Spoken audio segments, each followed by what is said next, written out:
Olá a todos, bom, chegamos ao terceiro capítulo de MKLA, tão esperado por todos, por mim também, acho que por você também. Claro, com certeza, de verdade. Acho que juntos nos aventuramos nisso desde que fomos ao episódio 1. Não estivemos onde estavam os israelitas? Na parte 2 dissemos o que aconteceu, como Golias e os filisteus viam aquilo. E hoje vamos entrar diretamente como se diz, no ringue, no desfecho, ou seja, no lugar onde aconteceu a luta de boxe. Épico da época da Bíblia, da batalha épica da época da Bíblia. Vamos entrar lá, vamos. Bom, vamos tentar ver como era, ou pelo menos ver como era uma pedra, o riacho. Vamos tentar, como? De longe, a distância de longe. Vamos ver se há algo arqueológico que prove que havia pessoas nesse lugar. Então, como sempre dizemos, fiquem à vontade, né? Xícara de café e água. Evitem muito barulho. A Bíblia e algo para anotar. Bíblia. Hoje vamos ler a Bíblia. A propósito disso, hoje vamos ler a Bíblia. Então, bom, sem mais delongas, vamos direto percorrer o Vale da Parte 3.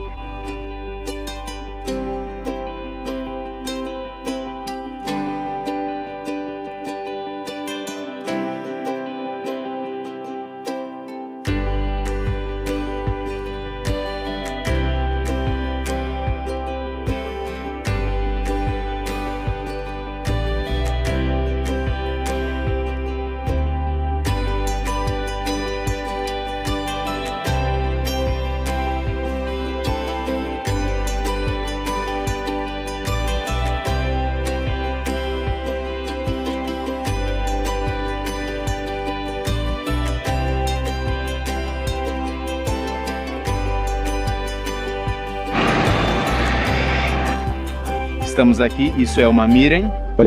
Isso aqui é tipo terra, a gente afunda fácil, viu? E não tem como continuar para... Lá, quer dizer, a gente pode continuar, mas isso aqui não tem fim. Aqui embaixo temos o riacho e queremos chegar o mais perto possível dele. carro até a Zona do riacho, agora vamos. dar a volta. E vamos dizer para Lori dar a volta, vamos ver como ela se sai. Esperamos que a gente não atole nisso aqui, porque aí vai ser meio complicado empurrar o carro lá de dentro. Olhem ali em cima as pedras, essas pedras típicas aqui, né? Da região do deserto. Vamos ver. Não tanto para dentro, não tanto para dentro. Você tem que ir para frente. E em Realidade? você tinha que dar a volta, mas com a parte de trás. Para lá, Nick.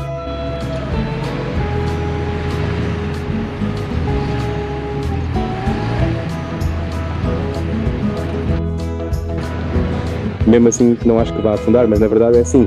Olhem, eu não sou pesado. E bom, não sou pesado. Não tanto quanto um veículo. Isso vai ser meio difícil de tirar daí de dentro.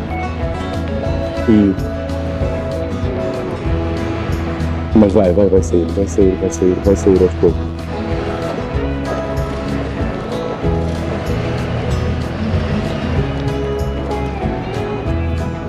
Não.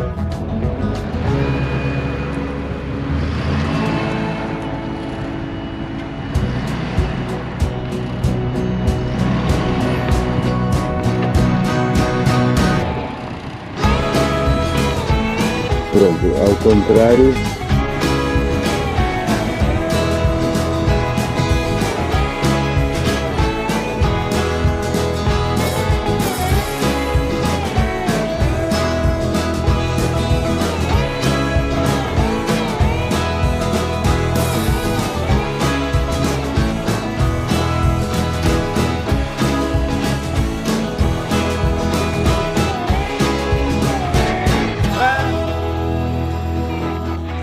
Lugar onde ele nos lembra algo que fizemos no episódio, acho que no 1, não é que fizemos, mas dissemos no episódio 1 que queríamos experimentar. Como é que soa do outro lado? Assim como Davi e os israelitas ouviam o que Golias dizia todas as manhãs e tardes. O que ele dizia? Ei, israelitas, e tudo aquilo que falava diariamente para eles por 40 dias? A Bíblia nos diz que ele vinha da parte onde estava o acampamento, ou seja, o acampamento dos filisteus. E ia em direção à zona do vale, no centro do vale, o vale de Elá. E do outro lado, nós já estivemos no episódio 1, uma cidade chamada Yarém, lembram? A cidade das duas entradas, lá estavam os israelitas. E eles daquela parte alta podiam ver este vale no meio. E deste outro lado estavam os filisteus e ele descia e gritava daqui. Então, né, o que vamos fazer é um teste piloto. Não sei se vai funcionar. Talvez eu não tenha a voz tão alta quanto Golias, então vou gritar o mais forte que eu puder. Não sei se ele falava, gritava, não sei bem o que ele fazia. Imagino que ele gritava, né? Obviamente, queria provocá-los, então vou começar a gritar lá. Vou provocar daquele lado, ok? Vou provocar uma guerra com você? Você vai provocar. Então vou jogar pedras e tudo aquilo para o lado leste. Então vamos ver o quanto dá para ouvir. Eu vou até lá, vou começar a caminhar para aquela parte do meio, ok? Tudo bem para você? Sim, vamos lá. Ok, vamos fazer o teste. Lá vamos nós. Pronto.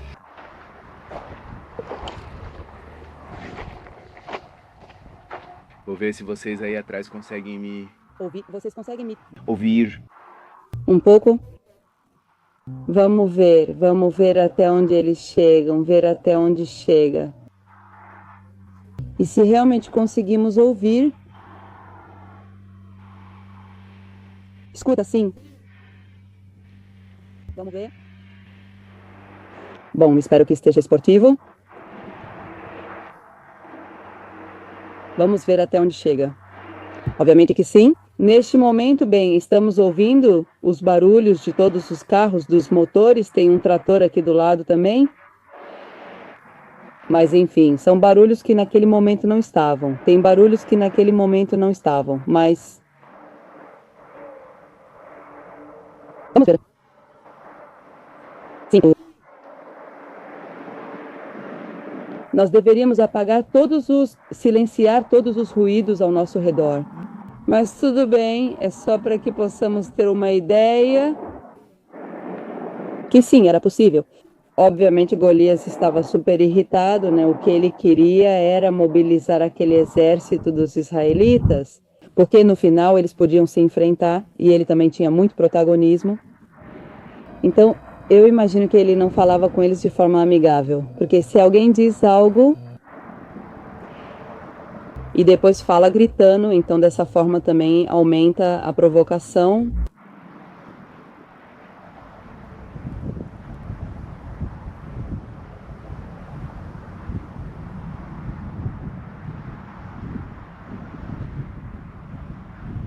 Sim, dá para ouvir um pouco, mas não dá para ouvir com clareza.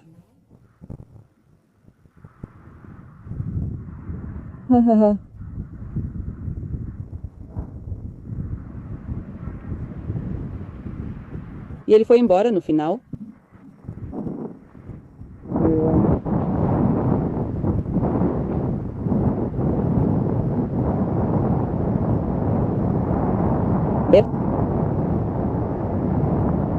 Sim, foram ouvidos de longe.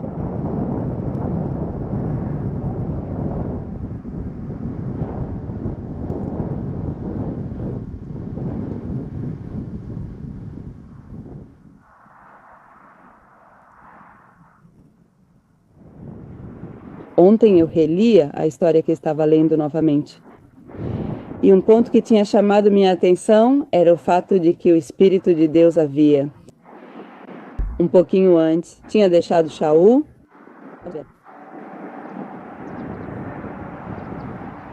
Sim, não sei se vocês percebem, mas dá para ouvir. O grito foi ouvido de longe. Mas não sei se a câmera consegue captar, obviamente, não acho que a câmera vá captar isso.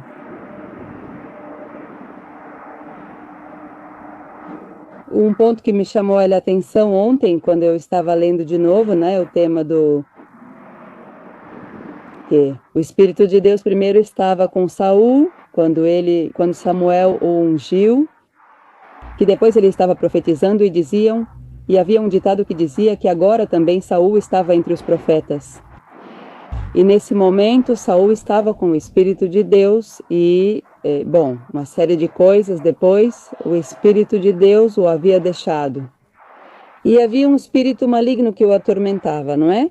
Que estava lá e que era muito claro para todos, porque o resto das pessoas sabia, seus servos também sabiam. Na verdade, foi daí que começaram a procurar alguém que tocasse um instrumento e que tocasse bem. E foi aí que aconteceu o encontro com Davi. Então, e também nos dizia que quando Samuel, depois de um tempo, um tempo mais adiante, batizou, ungiu Davi e o Espírito de Deus estava com Davi. E as pessoas também sabiam disso. Que estava, porque quando disseram a Saul, há um homem que está lá, um rapaz que toca bem, é filho de Jessé, e tudo o que faz dá certo. E também o Espírito de Deus está sobre ele, ou seja, também era claro que estava sobre ele, e as pessoas viam isso porque era um testemunho. Então, trazendo esse tema, sobre Saul e Golias. Que Saul, depois vemos que ele se afastou um pouco do caminho de Deus e tudo mais. E todos sabiam que Davi tinha o Espírito de Deus. Era evidente, mesmo sem ser dito, que Golias não o tinha.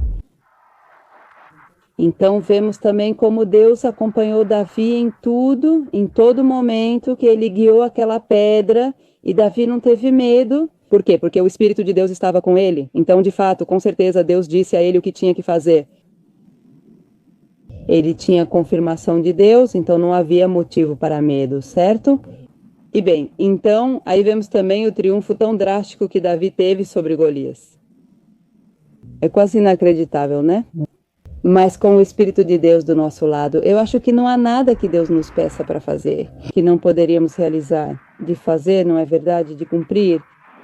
Então isso também me chamou a atenção ontem, não é? Então a gente olha para si mesma, os outros, quer dizer, eu terei o Espírito de Deus comigo, os outros percebem, se é que eu tenho. Então realmente a palavra de Deus é viva e podemos ver até hoje que isso continua sendo útil para nós. Se realmente podiam perceber quando o Espírito de Deus estava presente e quando não, sobre uma pessoa, hoje em dia é a mesma coisa. Só que se diz com outras palavras, certo? Às vezes dizem, sua energia está aí quando você chega ou quando você vai. Mas na verdade essa é a diferença. E como foi?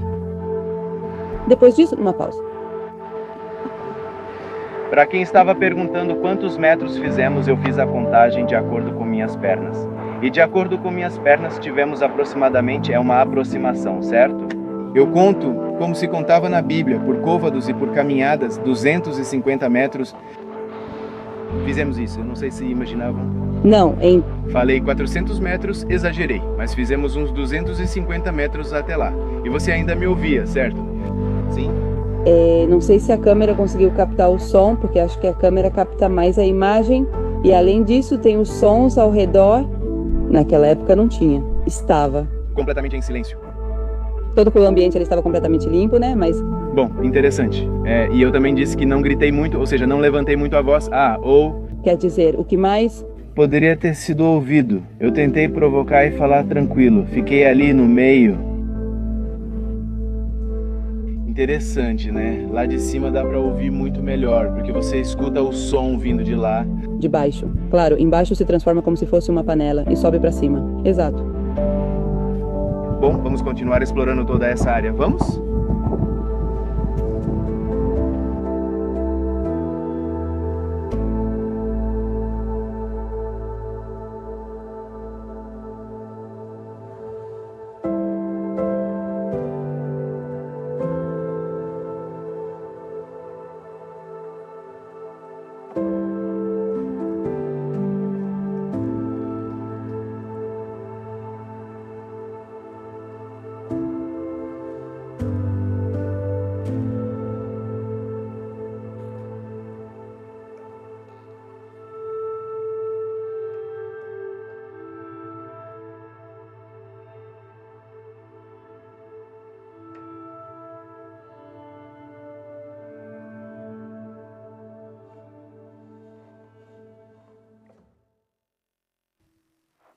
Finalmente estamos aqui novamente no Vale de Ela e desta vez viemos para descobrir o lugar onde aconteceu aquele confronto.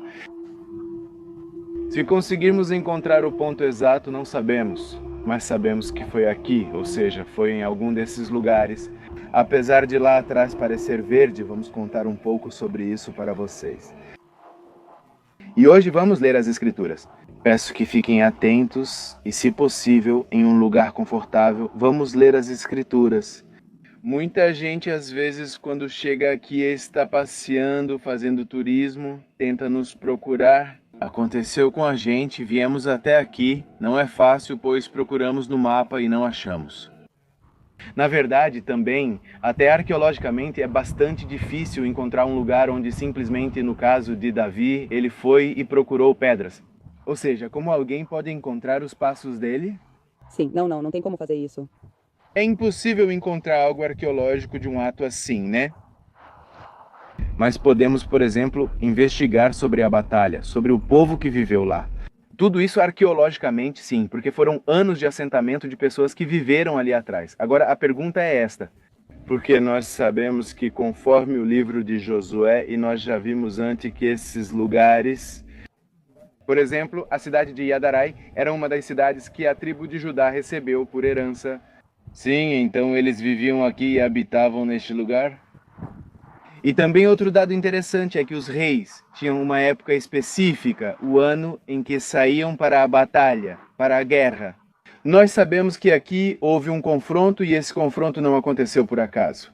Ou seja, o rei não disse que sairia para lutar amanhã. Não era que, por exemplo, ele estava lutando uma guerra e quando voltava tinha que lutar outra guerra com outro grupo?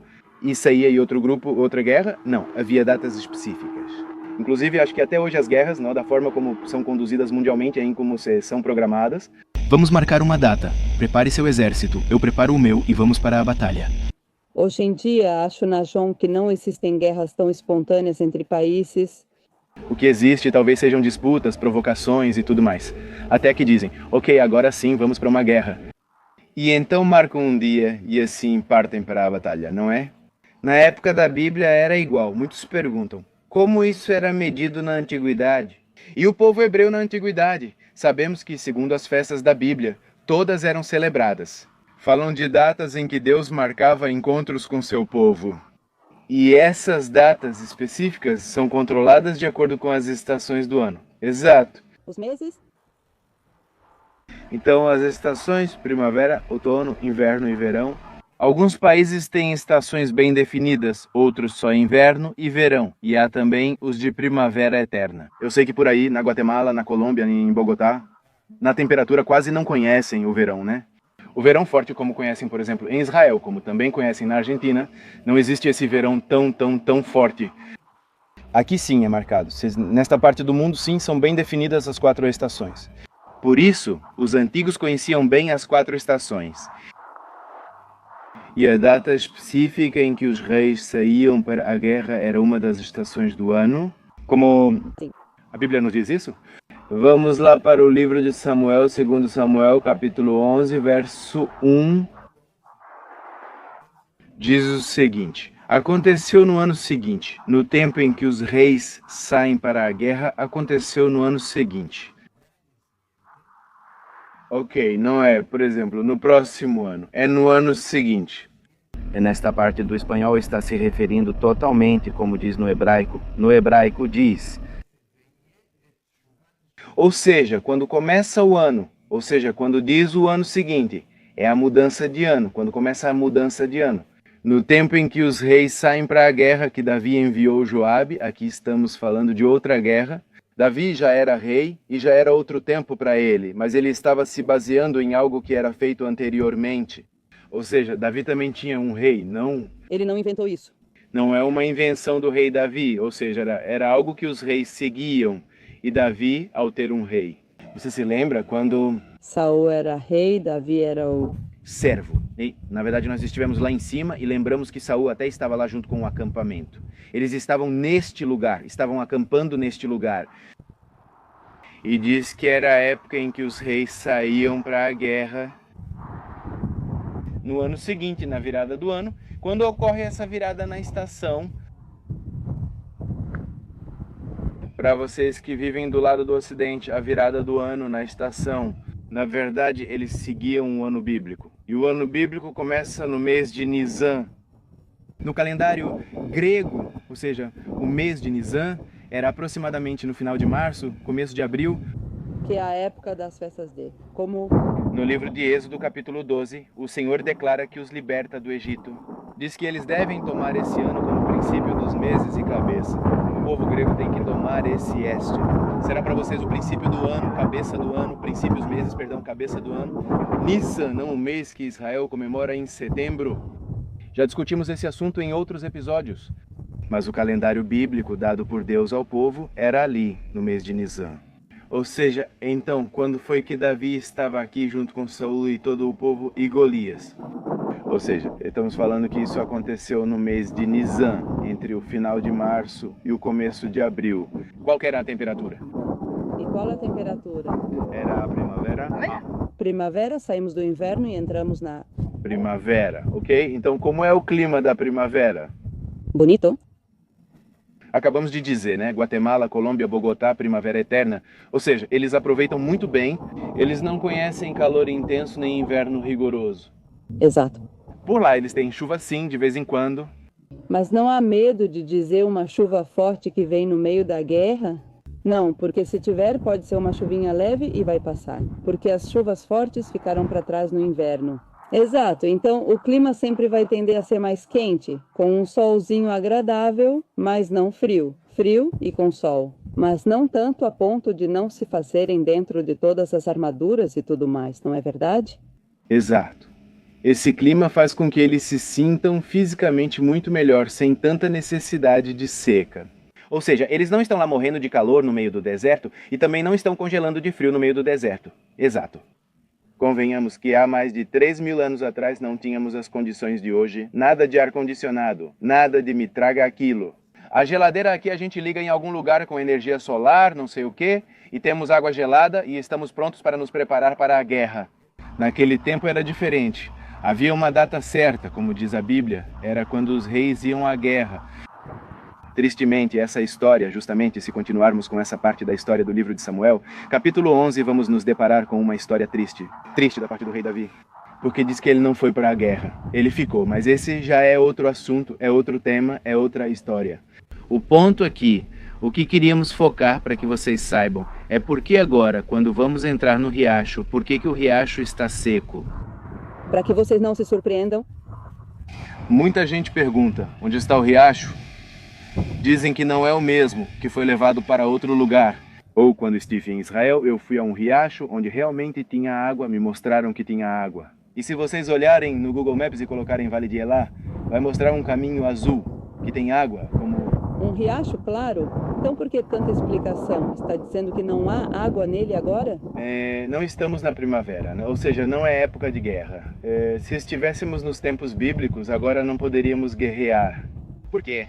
Porque estamos entrando no inverno. Daqui a pouco vão começar as grandes chuvas, vai ser difícil, vamos escorregar, vamos cair na lama, vamos morrer facilmente. Um exército que não consegue vencer, não está satisfeito com o que eles sempre praticam. Ou seja, não é a época do ano agora, por isso é que está o saco seco.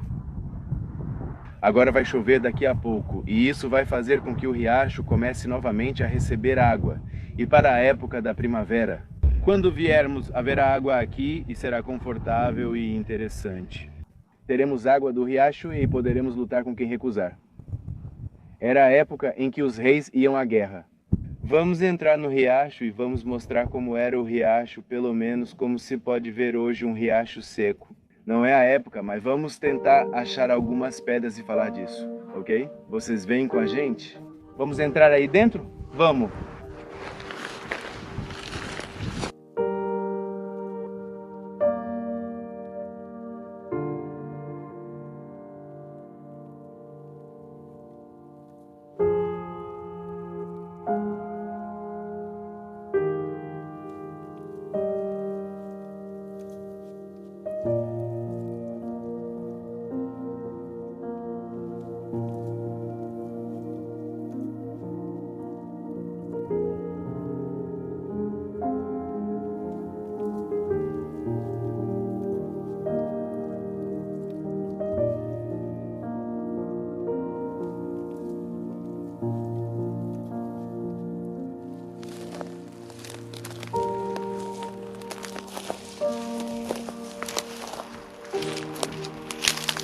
Sim. Se a gente continuar, a gente está. Não, Leito no leito do rio do riacho, Ou seja, a parte profunda. clara e seca, por isso é chamada leito. Agora, na época da Bíblia, isso era mais profundo, não é? Claro. Sim, agora há sedimentos e lixo, e basta sim. Mas como percebemos que havia um riacho aqui? Primeiramente, porque haver, sim. O que significa que ainda há água embaixo, tem isso, porque a água é absorvida para baixo e fica lá, por isso as árvores estão verdes. Exato. Segundo, porque está mais fundo. Exato. E além disso, vimos durante todo o caminho que está tudo assim, como Uma espécie de serpente, um riacho bem marcado assim. Sim, que é profundo, que tem uma profundidade. Exato, ou seja, é como um poço, né? Completo.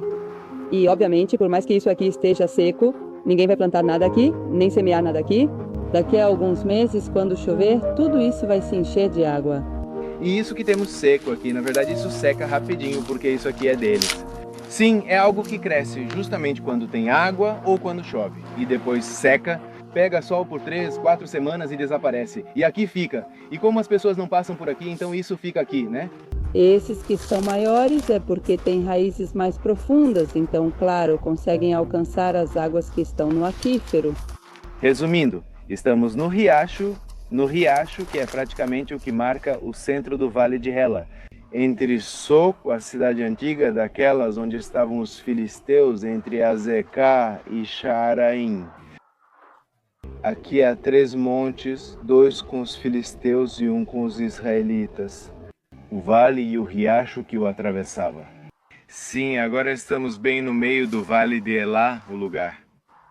E tem um dado bíblico interessante também. Foi ao riacho onde Davi buscou pedras. A Bíblia diz que ele pegou uma quantidade específica. Ele não encheu uma mochila de pedras, ele pegou 5 pedras. Eu vou pegar uma, por exemplo, daqui.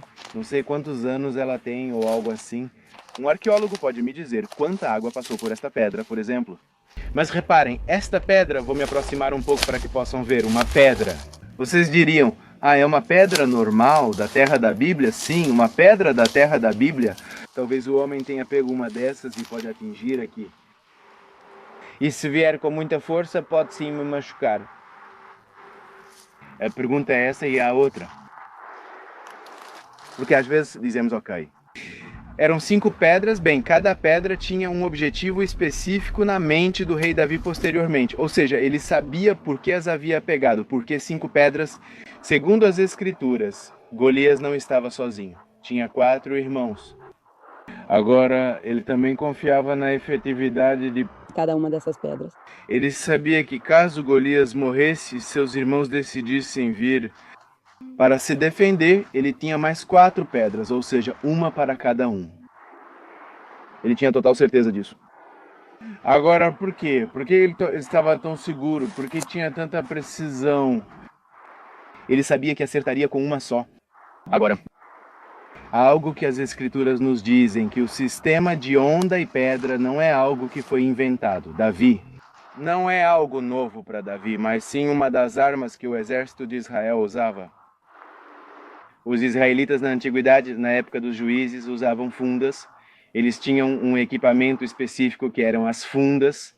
Assim como, por exemplo, existem pessoas específicas da polícia, da aeronáutica e tudo isso.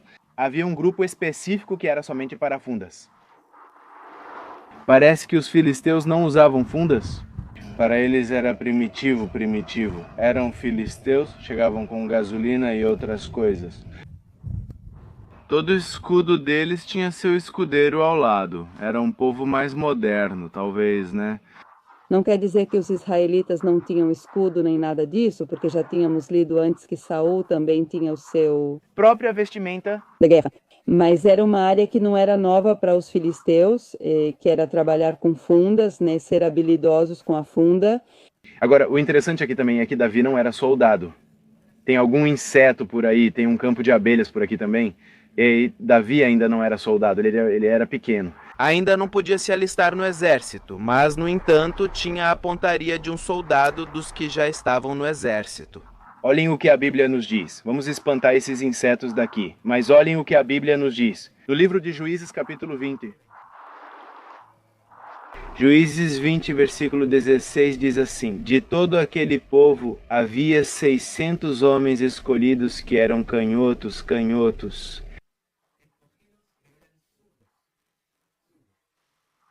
Ok, canhotos deste lado. Você não errou, eu errei, canhotos. Vocês sabem que confundo esquerda e direita. É um caos, nunca aprendo. Esquerdo, eles eram canhotos, ok? Todos eles atiravam uma pedra com a funda em um fio de cabelo e não erravam. Ou seja, imagina isso. Não. Não consigo imaginar, porque eu não tenho mira nenhuma. Assim. Então eu tiro um desses daqui, sabe? Um fio de cabelo meu. Claque. Suponhamos que eu tiro daqui, coloco aqui e não sei. Coloque quem você quiser a alguns metros dali e que me jogue com a mão esquerda uma pedra e acerte claque bem no fio de cabelo. A Bíblia nos diz que os canhotos eram pessoas que eram muito, como se diz, com muita pontaria. Festas eram excelentes para esse trabalho de lançar pedras com funda. Agora, com isso, eu não quero dizer que vocês saiam por aí dizendo: Eduardo disse que Davi era canhoto. Não estou dizendo isso. Todos podem especular sobre isso, mas o que importa é o que a Bíblia diz. Os que tinham melhor pontaria, acertavam até um fio de cabelo, eram canhotos e faziam parte do exército de Israel. Já estávamos quase terminando nossa visita neste lugar incrível, mas não queríamos deixar de compartilhar com vocês um dado arqueológico muito importante descoberto neste local. E acontece que o texto hebraico mais antigo conhecido até hoje foi descoberto na cidade antiga de Yaraim. Vocês se lembram que estivemos lá no nosso primeiro episódio desta série? Esse texto proto-cananeu foi descoberto por arqueólogos da Universidade Hebraica nas escavações da fortaleza. Essa descoberta ficou oculta por 3.000 anos e foi reconhecida como a descoberta arqueológica mais importante em Israel depois dos manuscritos do Mar Morto. O ostrachon, como é conhecida essa peça, é um fragmento de cerâmica de 15 por 15 centímetros e contém uma inscrição com 5 linhas de texto. Embora a inscrição ainda não tenha sido totalmente decifrada devido à sua antiguidade, foi possível interpretar que se trata de uma carta, já que conseguiram revelar pelo menos 3 palavras com as raízes juiz, escravo e rei. Portanto, isso sugere que poderia ter sido um texto legal com conhecimento sobre a lei hebraica, sociedade e crenças. A cidade fortaleza de Yaraim foi um importante posto de controle estratégico que protegia a estrada principal entre a Filístia e a planície costeira em direção a Jerusalém. Até hoje, no ano de 2021, quase 600 metros quadrados de antiguidades foram desenterrados no Vale de Elá, e isso representa apenas 4% do local. O sítio de Kirbet Keiafa, também conhecido como Yaraim, está situado entre 4 cidades bíblicas, herança do território de Judá. Essas estão relatadas no livro de Josué, capítulo 35, versículo 15. As perguntas que muitos arqueólogos fazem são: será que esta carta tem algo a ver com a batalha de Davi e Golias? Os juízes prenderam os filisteus antes ou depois da batalha? Será que toda vez que havia uma batalha entre filisteus e israelitas, cartas como esta eram escritas? Ostracon? Será que algum dia poderemos encontrar aqui um ostracon com os nomes de Davi ou Golias? Será que toda vez que caminhamos por esses lugares, não estamos enterrando ainda mais a história? A verdade é que Deus, no seu tempo, trará à luz o que Ele quiser. E a humanidade ficará, como sempre, surpresa com a veracidade dos relatos bíblicos. Segundo o professor Garfinkel, este é o único local em Israel onde a cronologia e a geografia do Vale de Elá criam um ponto de encontro único entre a Bíblia, a história e a arqueologia do rei Davi.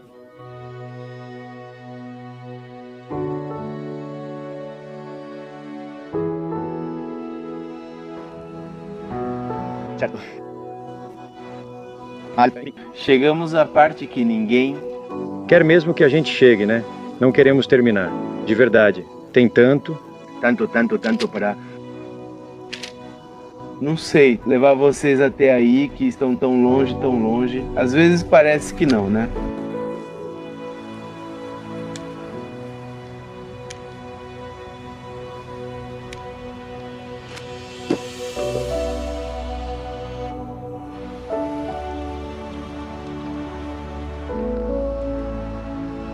Parece que o coração parte, né?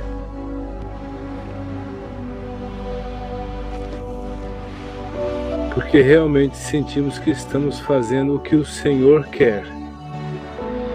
E para nós talvez seja entrar aqui no carro, sair, se mover e gravar. Mas são tantos os testemunhos que vocês nos enviam sobre o quanto o Senhor faz, né? E só de lembrarmos disso e recebermos o que o Senhor faz, tudo o que acontece é nos encher de alegria e firmeza. E nada mais do que isso. Então, obrigado a vocês, de verdade, obrigado a vocês por estarem aí presentes. E bom, de alguma forma estamos tentando levar Israel até a casa de vocês. E como sempre dizemos, tentar ser suas mãos e seus pés. Aqui na terra da Bíblia... Não sei se você quer dizer algo. É realmente o que eu aprendi nessas séries, não é? Do Vale de Ela. Quando você disse, agora tudo fez sentido, não é? Aí, que só estamos fazendo o que Deus disse para fazermos, ou seja, eu estou te acompanhando no que Deus disse. Mas, assim como Davi, era tão ágil e sabia que uma pedrinha só ia ser tão eficaz. Tão eficaz que ele não pegou duas, como dissemos antes, não pegou duas pedras para a mesma pessoa, mas ele sabia qual era o seu objetivo com a sua funda, porque sabia o que Deus queria que ele fizesse. Então, eu te encorajo, Edu, e encorajo a todos vocês que quando vocês têm clareza do que Deus está dizendo para fazerem, façam, porque Deus vai lhes dar as estratégias, a sabedoria, a habilidade, o dinheiro, para que vocês possam alcançar esse objetivo e chegar por um bom final, porque é isso que Deus quer. Com certeza, Davi, sem dúvida, será alguém completamente desconhecido, alguém que aparece do nada, apesar de que o Senhor já o havia visto. Vamos esperar o momento certo, ou seja, não vamos arrumar desculpas para ele. Ou seja, Davi vinha do campo, vinha de cuidar dos seus animais, e ele, em um dia normal para ele, que era voltar do campo. Lá estavam esperando por ele para um jantar. Dali em diante surge um Davi totalmente diferente. E como vimos, ele era tão pequeno que nem sequer sabia o peso que tinham colocado sobre ele, ou seja, o compromisso que carregava. Mas sim ao coração. Tendo o coração preparado, aquele coração disposto, o Senhor pôde trabalhar nele. Ele pôde formá-lo e o transformou no melhor rei que este território já teve, que a terra de Israel já teve, o único que conseguiu unificar as 12 tribos. O único que até hoje toda a sua nação se lembra de seu rei, o rei Davi, o único de quem sabemos que de sua própria linhagem deveria vir o Messias. Sim. Sempre notamos, inclusive no episódio anterior, um paralelismo entre Davi e Jesus. O Senhor usou como um padrão na vida de Davi para nos mostrar o caráter de Cristo, ou seja, o caráter do Messias, o caráter de Jesus. No caráter de Davi, Davi vivia cometendo erros, cometeu erros, fez coisas terríveis que nem conseguimos perdoar. Quer dizer, como podemos justificar o que Davi fez, o que o rei Davi fez? Mas ele tinha justamente esse coração para errar. Ele tinha um coração muito maior para vir e dizer, eu errei, eu fiz errado. Senhor, eu te peço perdão. E lá estava ele, se debatendo, e nós vemos isso nas escrituras, jogado no chão pedindo perdão, sem se alimentar, cabelo e barba cresciam. Lá estava ele, se arrependendo do que tinha feito. Talvez depois ele fosse e errasse de novo. Mas o arrependimento dele era verdadeiro, então o Senhor levava isso em consideração. Então, isso simplesmente nos mostra que ele era um ser humano, assim como nós somos seres humanos. E assim como o Senhor o perdoou, também nos perdoa. E assim como ele fez com o rei Davi, também pode fazer conosco. Talvez vocês aí do outro lado do mundo possam ter um Golias, que se levanta de manhã e que de manhã vem e te ameaça e te coloca medo. E à noite, quando você dorme ao entardecer, ele também aparece e te ameaça. E é como se você estivesse ali, como estavam os soldados israelenses, dizendo, não podemos, o inimigo é muito maior, o inimigo é muito maior. Mas até que o Senhor, em um certo momento, envia alguém E esse alguém é quem vai te animar, que vai fazer algo diferente, que vai te encorajar a... Agora é hora de agir, como fizeram os israelitas quando Davi derrotou o gigante. Os israelitas saíram e a Bíblia nos diz que eles os perseguiram por todos os lados. Até que diz que houve morte de alguns filisteus que algumas horas antes só faziam ameaçar. O Messias fez exatamente o mesmo, ou seja, o Messias venceu.